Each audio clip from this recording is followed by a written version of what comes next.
안녕하세요. 직장인의 재테크입니다. 오늘은 인플레이션과 금리에 대해서 얘기를 해볼까 합니다. 일단 자산의 가치를 이제 돈으로 측정을 하는데, 그 돈이 예를 들어서 자산이 뭐 100의 가치가 있다고 하면 그 100의 가치를 돈으로 표시할 때 예를 들어 뭐 1000원이라고 해볼게요. 근데 이제 금리가 낮아지게 되면 돈의 가치가 낮아지기 때문에 돈의 가치가 낮아지게 되면 그 자산 100의 가치를 표현하기 위한 돈은 예를 들어 뭐 1100원 뭐 이런 식으로 더 늘어나야 되겠죠. 돈의 가치가 낮아졌기 때문에 자산의 가치는 그대로인데, 그렇기 때문에 금리가 하락하게 되면 자산 가격이 올라가게 됩니다. 이건 뭐 LG 경제연구원의 제가 존경하는 김일구님의 글인데, 그래서 지금 뭐 실물 경기가 뚜렷한 회복세는 아니어도 금리가 하락되게 되면 자산의 가격은 상승하게 된다 라고 볼 수 있고, 최근에 이런 그 금리에 대한 문제 때문에 금리가 이제 인상이 한번 됐었죠. 작년 말에 금리가 한번 인상이 됐었는데, 그런 것 때문에, 그리고 이제 미국이 점점 양적 완화를 줄이기 위해서 금리를 조정해서 계속 올릴 거다 라고 했기 때문에 아무래도 그 자산의 가치에 예를 들어 뭐 부동산의 가치에 약간 하락이 발생하는 효과가 있었는데, 그런 이제 심리도 만들었었고요. 근데 지금 진행되는 상황을 보면 금리가 인상될 가능성은 점점 낮아지고 오히려 인하될 가능성이 높아지고 있는데, 일단 몇 개를 더 볼게요. 그 IMF에서 이제 경기가 안 좋다 보니까 한국에 사실상 금리 인하를 권고를 했습니다.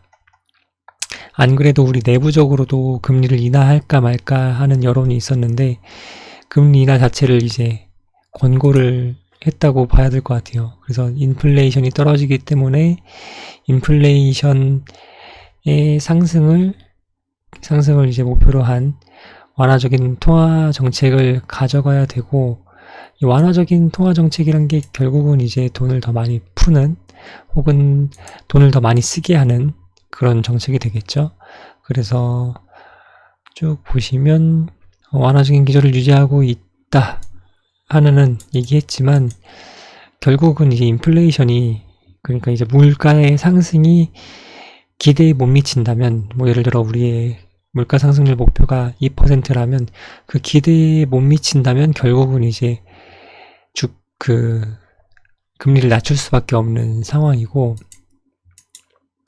그 금리를 결정하는 금융통화위원회, 한국은행에서 이제 금리를 조정하게 되는데, 금융통화위원회에 제가 알기로 7분인가 계신데, 그 금융통화위원회의 위원분들이 이제 모여서 금리를 결정하는데, 그분들 중에 이제 한 분이 조동철 한국은행 금융통화위원회 위원님이 금융안정을위해서 이제 인플레이션 타겟팅의 긴축적인 기조를 유지해 왔다라고 하고, 목표 수준을 상당 기간 하회하는 상황에서도 물가 안정보다 금융의 안정, 그러니까 이제 뭐 계속 이제 뭐 부동산에 돈이 몰린다든가 하는 그런 것들을 이제 막기 위해서 이제 금리를 한번 올렸단 얘기죠.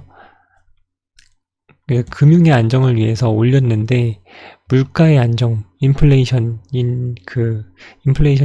인플레이션이 너무 0%에 가깝다라고 하시는데, 인플레이션이 왜 높아야 되냐? 물가가 왜 올라야 되냐? 뭐 서민들은 그렇잖아요. 물가가 오르면 결국은 우리가 예를 들어 뭐 쌀을 사거나 뭐 식료품을 사거나 이럴 때 돈이 더 많이 들어간다는 얘기인데, 저희 생각에는 물가 상승률이 굉장히 낮아야 좋은 것 같은데, 그게 아닌 게, 물가가 올라가야 물건의 값을 더 많이 받을 수 있고, 물건의 값을 더 많이 받아야 그 물건을 생산하는 그 인력들의 예를 들어 뭐 연봉이든 그런 이제 최저시급이든 다 맞춰줄 수 있고, 거기에 들어가는 원자재에 올라가는 비용을 맞춰줄 수 있고 해서, 물가가 어느 정도 수준에선 올라가줘야 그런 다른 그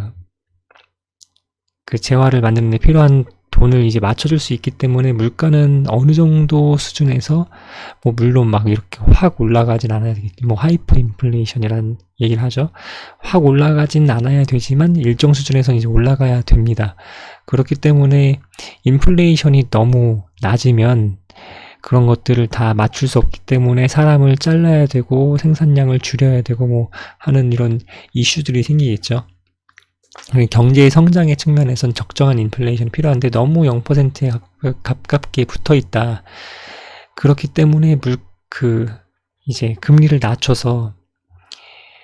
낮추면 이제 다른 생산에 들어가는 비용을 낮출 수 있죠. 예를 들어 뭐 돈을 빌려서 회사채를 가지고 이제 뭐 사람을 더 뽑고 아니면 뭐 원자재를 더 많이 사고 하는 이제 원가를 낮추는 효과가 있기 때문에 인플레이션이 너무 낮기 때문에 금리를 낮춰야 된다라는 얘기를 하고 있고, 우리가 금리를 결정할 때 많은 영향을 미치는 미국 같은 경우도 물가 상승률이 낮다는 거예요. 그러니까 이제 계속 다우존스 지수는 올라가고 있고 한데 그럼에도 불구하고 경제가 뭔가 성장하는 그런 모습을 보이고 있는데도 불구하고 물가 상승률이 굉장히 낮기 때문에 미국 역시 금리 인하를 계속 이제 언급을 하고 있습니다. 트럼프 같은 경우도 지금 뭐 미중 무역 분쟁을 해결하는데 이제 하나의 그런 힘을 얻기 위한 수단으로 금리 인하를 계속 요구하고 있죠. 그래서 지금 뭔가 전 세계적으로 금리를 인하하려는 그런 모습이 보여지고 있고, 금리가 인하되는 경우에 결국 아까 말씀드렸던 자산 가격이 상승하는 모습을 보일 거라는 얘기예요. 근데 이제 제 생각에는 자산 가격이 뭐 상승세로 간다고 해도 사실 뭐 부동산의 가격이 팍 오를까 싶긴 합니다. 이제 전 세계적인 그런 흐름에서 볼 때 저도 이제 인플레이션이 계속 지속될 거다. 그리고 이제 양적 완화 같은 모습도 아직은 이제 전 세계의 경제가 병원에서 이제 퇴원할 수준은 아닌 것 같다. 뭔가 이제 미국만 지금 성장하는 측면이 있고 다른 나라들은 이제 중국을 비롯해서 신흥국들은 좀 침체되는 분위기가 있고 유럽 마찬가지고 해서 뭔가 정상적인 분위기는 아니잖아요. 그래서 양적 완화라든가 이런 인플레이션 요소들이 아직은 이제 끝날 단계는 아니다라고 보지만 언젠가는 끝나고 한 번의 조정은 있을 거라고 보고 있어요. 그게 뭐 제 생각에는 뭐 한 3년 정도 후에는 그런 모습이 나타나지 않을까 싶기도 하고, 지금의 모습이 그런 이제 거품이 팍 꺼지는 그런 측면이라기보다는 약간씩 거품이 걷히는 그런 추세로 가고 있지 않나 싶기도 한데, 여하튼 막 이렇게 또 부동산이 한번 팍 치고 나갈 만한 모멘텀은 아니고 뭐 점차적으로 조금씩 인플레이션을 반영해서 오르거나 아니면 떨어질 거를 방어하는 정도의 수준에서 갈 것 같은데, 실제로도 그런 모습이 보이고 있습니다. 이제 뭐 금리를 한국은행에서 이제 금리를 낮추진 않았지만 코스피의 신규 취급의 기준으로는 계속 이제 좀 줄고 있어요. 예를 들어 저희가 지금 마지막으로 이제 한번 부동산이 올랐던 그 시기가 뭐 한 0.82, 84 정도의 수준이었다면 지금 1월엔 2%까지 올라갔다가 지금은 그게 조금 낮아진 모습입니다. 1.92. 그래서 코스피 신규 취급의 기준으로 이렇게 낮아지다 보니까 실제로 이제 부동산 관련된 대출 금리도 2% 후반 정도로 좀 많이 낮아진 모습이에요. 그게 이제 한 겨울에는 뭐 3%대까지 막 갔었는데 2% 후반대에 지금 대출이 되는 모습이고, 이런 부분들도 있기 때문에 지금의 약간의 거래들이 이제 풀리는, 뭐 1주택자나 무주택자나 아니면 한시적 1가구 2주택 분들의 그런 대출들은 진행이 되고 하는 모습이 보이는 것 같습니다. 그래서 다음 영상이 이제 언제가 될지는 정확히 말씀 못 드리겠지만, 다음 영상에서는 이런 경제적인 추이를 보기 위해서 어떤 툴들을 이용하는 게 좋을까라는 얘기를 좀 해보려고 하고요. 저도 요즘은 이제 막 계속 경제 지표들을 계속 찾아보면서 계속 시장 상황에 귀를 기울이려고 노력하는 중인데, 그런 것들이 이제 투자에는 필요한 부분이기 때문에 한번 그런 것들에 대해서 정리를 해보는 그런 시간을 가지도록 하겠습니다. 시청해주셔서 감사하고요. 다음 영상에서 또 뵙겠습니다. 감사합니다.